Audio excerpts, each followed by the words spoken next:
Have you heard? Have you been reading? You know what I'm talking about. Everything is changing at AA. Everything. Everything? Everything is changing? I had no idea that Alcoholics Anonymous was changing anything. No, not that AA. This AA. The AA that we've loved so much. The AA we belong to our entire life. Ahavath Achim. That AA.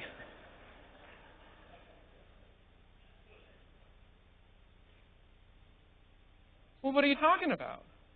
What's changing? I don't know. Stuff is changing. Well, have you heard? Have you heard about the rabbi? The rabbi? Which one? There's more than one rabbi? Yeah, there's two rabbis. I can't tell them apart. Well, it's easy. There's an older rabbi and a younger rabbi. The younger rabbi's got more gray hair than the older rabbi.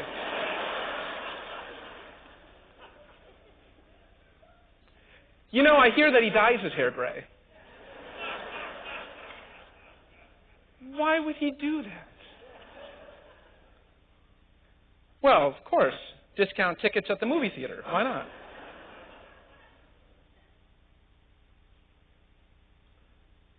So, what's going on with the rabbi? Well, now I'm confused. Which rabbi are we talking about? Well, the older rabbi, Rosenthal. His name isn't Rosenthal, it's Rosler. Yeah, well, that one. What's going on with him? Well, haven't you heard? His kids are getting married. His kids? Aren't they 12 years old?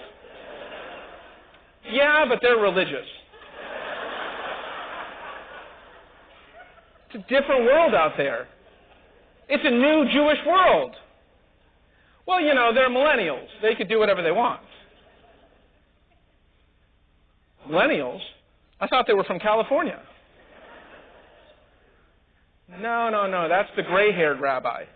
The other rabbi is from one of those M states, you know, like Madagascar. Yeah, I think that's right. So what else is changing then? What else is changing? Well, have you heard about the building? What's going on with the building?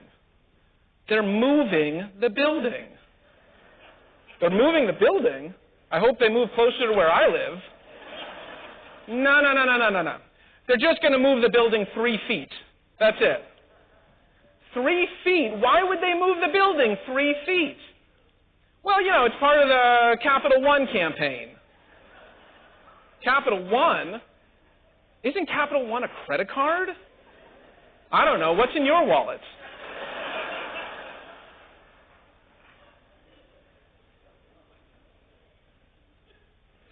You have yet to tell me what exactly is changing in this congregation. I can't tell you. It's a secret. It's a secret?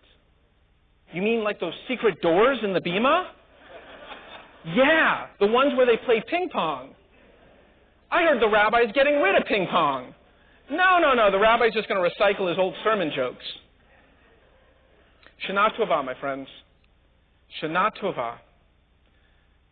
Welcome to 5779. Change is tough. Change is difficult.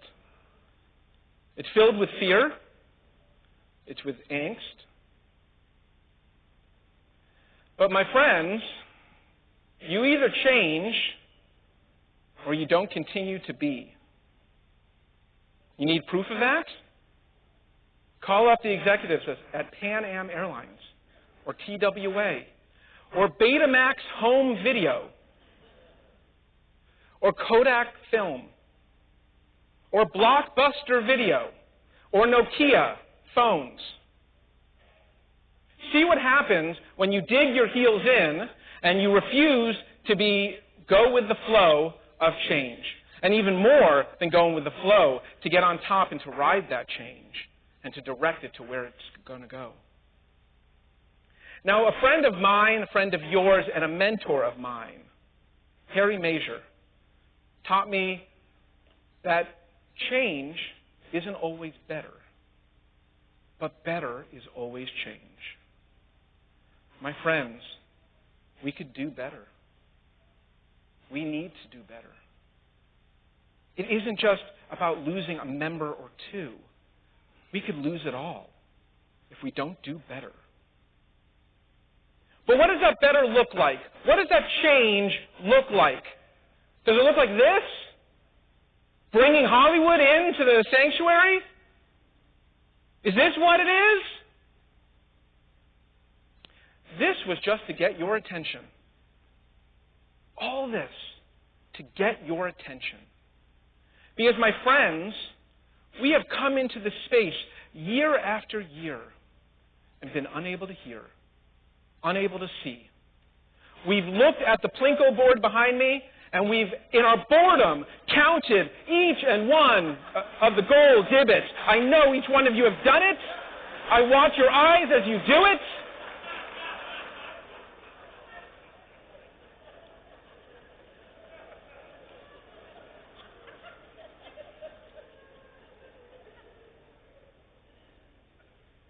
And we've lost how beautiful that wall is.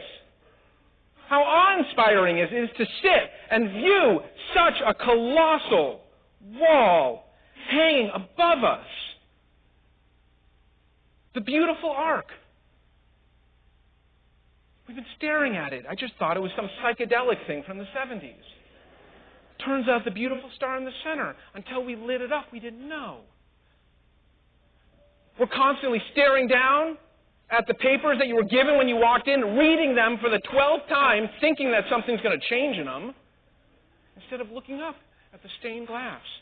Where in your life do you get stained glass? At Costco? And we walk into this room with all of our preconceived notions, with all of our history, and all of our baggage, and we can't see a thing. Your rabbis sit up there, so far away from you. Those are not the rabbis you know. The rabbis that you know are the ones you see at the baseball game, or at Costco, or dropping off or picking up at school, or any number of places, holding your hand in the hospital, helping you name your baby, being excited about your bar mitzvah, being there to counsel you at your wedding. Those are the rabbis you know, so we don't belong up there. We belong right there. We belong with you. Because that is the congregation that we have today. And then the most important thing we did today for you was to end the conversation once and for all about how empty the pews are. Once and for all. Never to be said again. Because you know what happens when you do that? Do you know what happens when you incessantly stare at empty pews? You forget to look at the people who are here. You forget to stare into the soul of the people who continue to come, continue to make this place great. We have the greatest collection of belongers in this congregation ever. The most diverse group of people. The most interesting people on the most amazing spiritual journeys. And all we could see are the empty spaces, the people that used to be, instead of seeing the people who are right now. So, my friends, we have a future to live. And of course, we live it on the shoulders of a glorious and strong and complicated past. But my friends, the only thing in front of us is our future. And we either take hold of it or we lose it. There is no in-between. There's no digging our heels in and saying we're going to slow this down. It doesn't work like that. So what is then the change I'm talking about? The change I'm talking about is about focusing now and into the future on spiritual journeys. Spiritual journeys, my friend. Each and every one of you is on a spiritual journey. And if you don't like the word spiritual journey, call it a meaningful journey. We are all searching, grasping at times into the darkness to find meaning in what it is we do in life, what it is we aspire to be, who are the people we interact with. We are constantly doing that. That is our life. Trying to make our moments meaningful. And that is the journey that each one of us is on. And the place of our congregation is to help fully manifest those journeys. You think I'm crazy? You think I'm talking hippy-dippy talk? Well, guess what, my friends? We could have had a text as our central spiritual text, like the book of Proverbs or the book of Ecclesiastes, that could have been filled with pithy, bumper sticker-worthy lines of wisdom. And instead, our tradition took a complicated book called the 5 Books of Moses, which is all about what? A journey. From the beginning to the end. From the beginning to the end. Adam and Eve, Noah, Abraham, Isaac, Jacob, Rebekah, Rachel, Leah, Hagar, Silpah, Bilhah. All of them. Moses, the children of Israel, the tribes of Israel, and then the nation of Israel. It is a story about a journey. And that is the life we emulate. That is the life we strive to live. Now, our sages, when putting together our religiosity, knew that once we made our way into the land, what would happen? We would go to those places where we live, those farms, those places of agriculture. And we would tend to our sheep, and we would pick our crops, and we would have no more interaction. So what did they do? They created the festivals. The festivals. Passover, Shavuot, Sukkot, Rosh Hashanah, Yom Kippur. Days in which you get up from your home and you come to a central location. Why did they do that? God would have been perfectly happy with an offering done in your backyard. It was because our tradition needs us to bump into each other. Our tradition needs us to collide, needs our spiritual journeys to intersect, to come at crossroads. Because, my friend, it is at those crossroads that you and I have the possibility of finding God. And more importantly, finding ourselves. So each one of you is on a spiritual journey, and that is crucial for the future of this congregation. We need our place, we need our activities, we need our moments where those journeys collide. But it's more. It's more than that. This institution has to move away from the idea of membership. Membership. Are you kidding me? I do not have 5 pounds of granola to send you, to sell you. I don't have an elliptical machine for you to sweat on. This is not a membership institution. This is a belonging institution. This is a place in which you belong.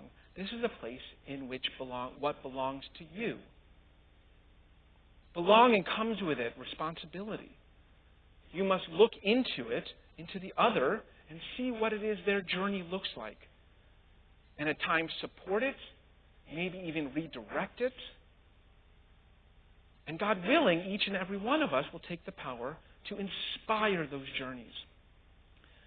So belonging is an important piece of what we do here. But that belonging needs to be more. It needs to be purposeful. And what does it mean to have purposeful belonging? You all have a purpose in life. Each one of you. I don't know what yours is. You may not even know what yours is. but you have a purpose. You were placed here on earth to do something. Whether you want to call it big or small is irrelevant. You have a purpose here. And our community needs to be dedicated to supporting and raising up that purpose. That is our responsibility. Purposeful belonging and ensuring that your spiritual journey intersects with ours. And then, in fact, your journey doesn't just become your journey or your family journey. Your journey becomes our journey. My friends, this is the future that we need to carve out for ourselves. How's it done? Well, Mark Cohen gave you the first step. Figure out what it is. Look at the congregational guide. Figure out the thing that you would like to do. Make a meeting with me for coffee or Rabbi Sandler. Come talk to us. Come talk to anybody in the office. Figure out what it is that you do, where your journey has taken you, and figure out how you could bring it here in order to support, inspire, and strengthen the other journeys around you. So, my friends, for these 10 days between Rosh Hashanah and Yom Kippur, I encourage you, I implore you to ask yourselves a few questions. Where has your journey taken you? Where will your journey take you? How do you make that journey purposeful? How do you make your time at Ahavath Achim? Whether it's once a year, whether it's 12 times a year, whether it's daily. How do you make your time here, your belonging here, to be purposeful? So that you, together with us, can create a spiritual journey that inspires others to come along, that inspires others to strengthen their own spiritual life. Call it spiritual, call it a life of meaning, whatever you want. But my friends, the time is now, and the stakes are so high. And if we give a little bit of ourselves, our future is going to be amazing. Shana Tova. I invite you please to stand.